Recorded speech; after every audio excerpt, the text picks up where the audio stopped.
Urban explorers, what is the creepiest when not alone experience you've had?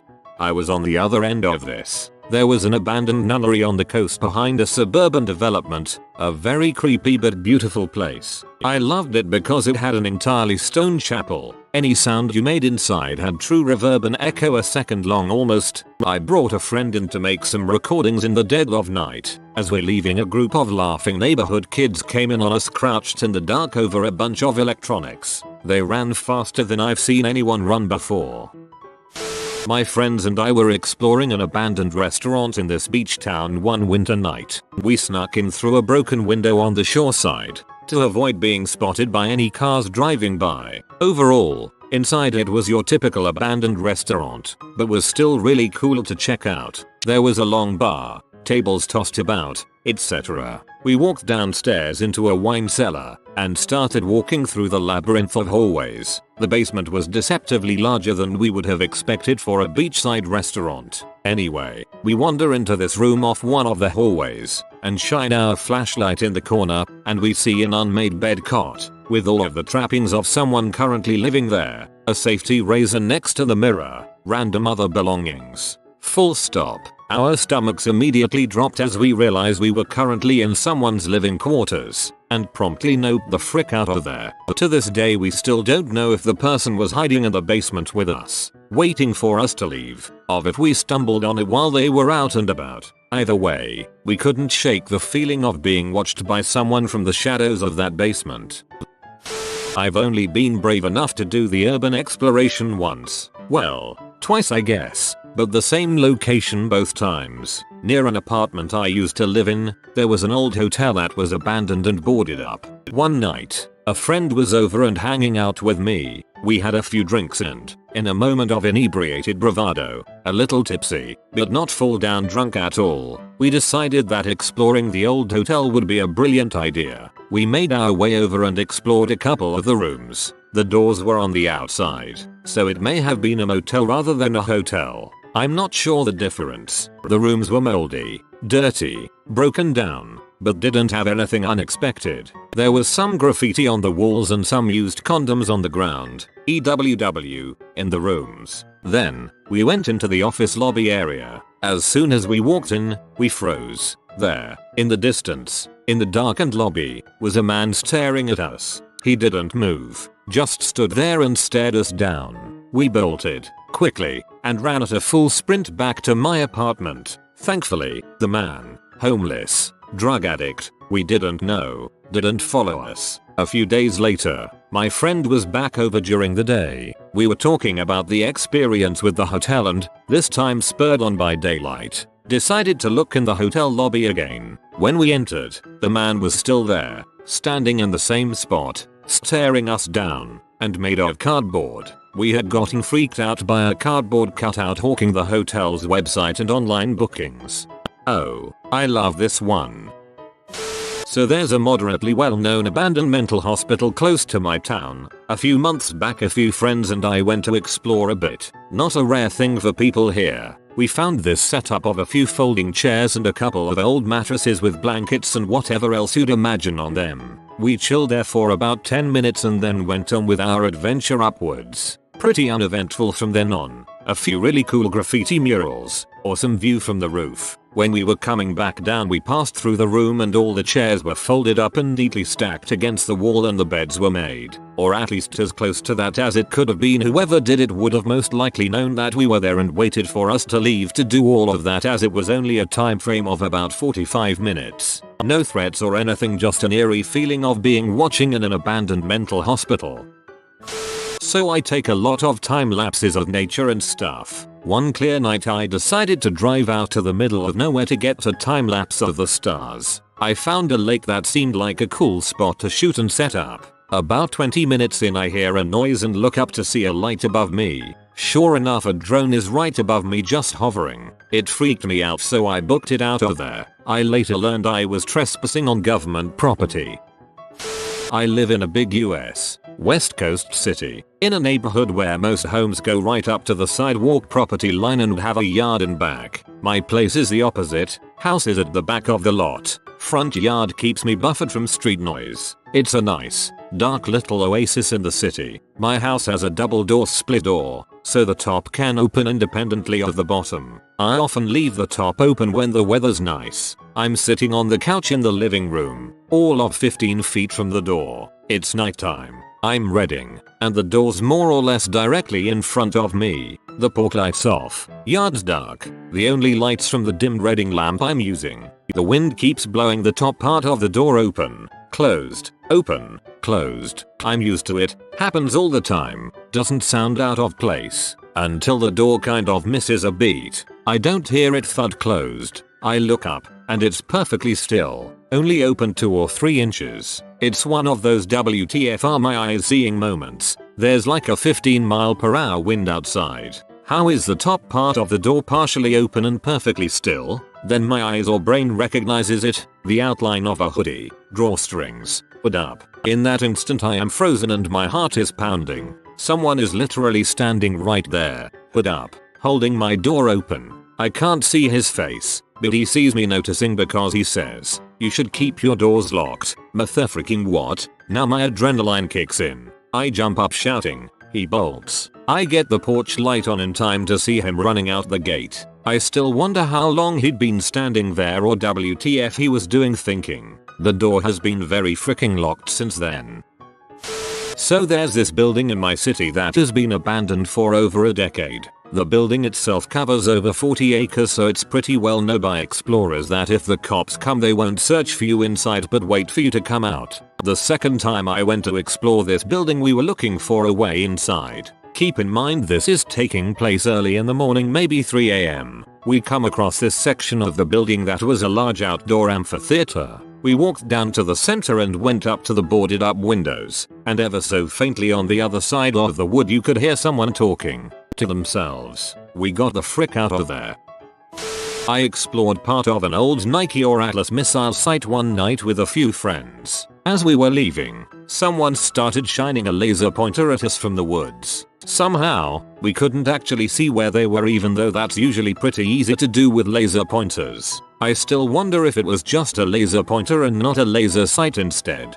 If it was a missile site, I'd go with possible guard and laser sight. Rural experience. A graveyard behind my high school in the middle of cornfields was a go-to driving around spot because we had nothing else to do as teenagers. Early on in the school year a lady parked her car in the back of the cemetery and walked into the cornfield and shot herself in the head. The graveyard is super old and on a gravel side road, so no one noticed for like a week. Kids who were running cross country smelt something rancid and reported it. Once it was investigated the truth came out. It was weird. She wasn't even from my area. She drove around 2 hours here and had no relation to anything around the area. No note was left. It was really bizarre. Anyways, we were driving around months later telling the story to some younger students, really trying to freak them out. But when we turned the corner to pull in the graveyard, a random car was parked in the back of the yard. We slowly rolled up on it while all of us were losing our minds, only to see a topless woman sit up from the backseat followed by a topless man. Awkward, but that was the tightest my butt had been clinched up to that point of life. Who the fricks in a car in a fricking graveyard? I spent 2004 to 2009 living in a dilapidated warehouse that had a space over it converted into an apartment. In exploring the warehouse beneath it before moving in, a buddy of mine and I were discussing how the place smelled and was haunted. In making jokes about it we started laughing when something shattered on the wall near us. We were seriously startled and contemplating what it could have been when someone shouts, "Shut the frick up," and there's a homeless man throwing what I assume is a second bottle at us from across the space. In a non-threatening way, I calmly state, "Are you sure you should be in here?" He waves something at me and yells at me to call the police if I don't like it. There was an old house down the road from where we lived in the country. It was broken and falling apart, but as a kid that was like the biggest draw for our curiosity. We decided to travel through the brush and go inside it on one of our bike rides, and we found loads of neat stuff. Magazines, old busted antique looking furniture, It was actually pretty cool. We knew from stories our dad told us about the house that there should have been a few nice apple trees around, so we wandered outside to go find them. But what we found was a new van hidden around a bushy area and covered with sticks. Remnants of a camp area with smoke still coming from the campfire, but no one that we could see. We noped out of there and told our parents. Turned out it was someone who had run the border and was camping out in the woods. No other details were relayed to us about it, but pretty creepy for our 12-year-old selves. I decided to climb a tree with a friend in the middle of a large college campus at 2 AM. Sat up there chatting a while. Then a car pulled up and parked nearly right below us. We go silent. One guy gets out. Driver stays put with the engine running. 5 minutes pass. A whistle comes from behind a nearby building, and one is returned from the guy below us. A few minutes later someone walks up. There's a short exchange. We can hear and see everything. The guy walks away and the car leaves. We are silent. 10 minutes pass. We hand gestured and decide it's go time. We dropped out of the tree and ran. Technically those guys should have felt not alone, but instead we did for weeks. We were so sure we had been spotted. Great, next time I am doing anything suspicious I am going to be scanning the trees for random people. There was a decommissioned naval base in the town I grew up in. We used to sneak into the old barracks, and one time I turned the corner into the hallway and found a lit cigarette on the ground. There was nobody around from what I could see or hear. We noped the frick out pretty shortly after that. My friends and I explored an abandoned psych hospital in Suffolk County, Long Island. After checking out the building with a cafeteria and bowling alley, we decided to leave by exiting through the patient room window that we entered in. I realized I had left my flashlight back in an adjacent patient room, so I told my friends that I would quickly grab it. When I went to the other patient room to retrieve it, I noticed that the door was closed and a light flicker was occurring on the other side of it. I noped out of there so fast. This was back in summer 2012. Every morning my mum used to take me and my brother to our grandparents while she went to work. My grandparents lived in a really isolated rural zone. Near my grandparents' house there was a huge abandoned factory, and I've always wanted to go to see what was in there. So I begged my uncle, he lived at my grandparents' house, to explore that building. He said yes. So we went to the building and searched for an opening to get inside. Once inside, we started to look around the place, and obviously found nothing except old machines and stuff like that. When we was about to leave, we heard noises coming from upstairs, and then steps. We saw a shadow coming towards us, so we got the feck out of there running. A few days later, I was at my grandparents' house with all my cousins. Suddenly, the neighbors rang our doorbell and told us that there was someone breaking into our back garden. My uncle went out to check while one of my cousins called 112, local police number. Soon after the call, my uncle came back inside, and he told us that he saw that guy that had broken, running towards the old abandoned building. I never discovered if the guy in the building and the other in the garden were the same person. Pretty fricked up story. Not urban, but rural. Went out for a hike with a buddy of mine. It was pretty late, maybe 2 AM or so. We were just shooting the crap, having a smoke on his property. We walk maybe a mile on his trail and we both just start getting this feeling like we are being watched. We just assume it's just us being high and anxious. We walk maybe another 2 minutes. I turn around and point my phone behind us and just see two eyes staring back in the darkness. I am from a rural area and I know that seeing eyes shine isn't that spooky, but I am talking about small raccoon or cat eyes. These eyes are massive, unblinking and staring straight at us. I feel my skin crawl just thinking about it. I start to freak out and tell him to take a look. He starts to freak out too. He thinks it's a mountain lion, and we shouldn't put our back to it. So we begin this super roundabout way of looping back and heading to his house. The entire way we walk, one person facing forward and the other walking backwards. It took us maybe an hour, and by the time we got back to his house I was shaking from adrenaline and anxiety, but we got back safe. Later that week I heard a mountain lion for the first time in my life, and let me tell you, it's freaking terrifying. Their screams are almost supernatural. Every time I've heard one, I nope the frick back inside. I was exploring an abandoned rehab near my house with two of my friends, and it had just freshly snowed. Literally while we were exploring, I was approaching one building there when I looked down and saw a very large set of obviously men's footprints in the snow, heading into the building. We continued anyway. We always went prepared to defend ourselves, BC you really never know, and we opened the door to a completely silent, empty building. There was a staircase to a tiny loft and we went up, only to find that someone had cut a makeshift door in the wall and was presumably hanging out in the attic. We opened that door too, and there was still no one. We never saw anyone, but I haven't been back since. It creeped me out far too much.